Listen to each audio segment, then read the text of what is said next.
Malaysia airlines, air Asia విమాన ప్రమాదాలు మరవకముందే తైవాన్లో మరో దుర్ఘటన చోటు చేసుకుంది. ట్రాన్సాసియా ఎయిర్వేస్కు చెందిన ఒక విమానం కీలంగ్ నదిలో కుప్పకూలింది.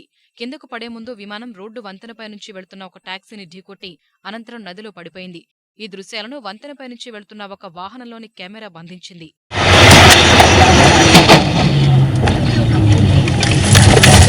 విమానంలో 5గురు సిబ్బందితో పాటు 58 మంది ఉన్నారు. వీరిలో 19 మంది ప్రాణాలు కోల్పోగా గాయాలైన 15 మందిని అధికారులు రక్షించారు. మరో 24 మంది గల్లంతయ్యారు. జాడ తెలియని వారిలో ఎక్కువ మంది శకలాల్లో చిక్కుకుని ఉంటారని, మరికొందరు నదీ ప్రవాహంలో కొట్టుకునిపోయి ఉంటారని అధికారులు భావిస్తున్నారు. మృతుల సంఖ్య ఇంకా పెరిగే అవకాశం ఉంది. విమానంలో పయనిస్తున్న వారిలో సగానికి పైగా చైనీయులే ఉన్నారు.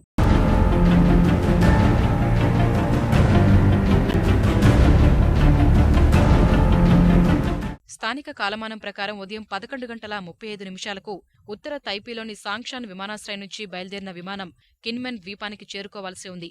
అయితే విమానం బయలుదేరిన 4 నిమిషాలకే ప్రమాదం చోటు చేసుకుంది.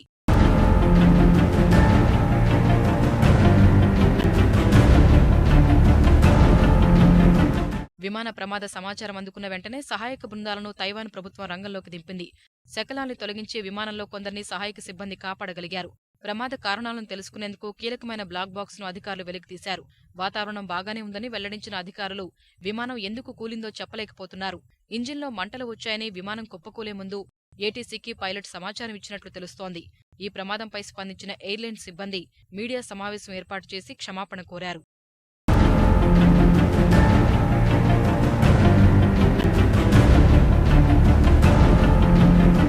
నీటిలో మునిగిన విమానం ముందు భాగాన్ని పైకి లేపేందుకు క్రేన్లను వినియోగిస్తున్నారు. 400 మంది సైనికులు సహాయక చర్యల్లో పాలుపంచుకుంటున్నారు. తాళ్లను ఉపయోగించి విమానంలో చిక్కుకున్న వారికి అధికారులు వెలుపలికి తెచ్చి పడవల ద్వారా ఒడ్డుకు చేర్చారు.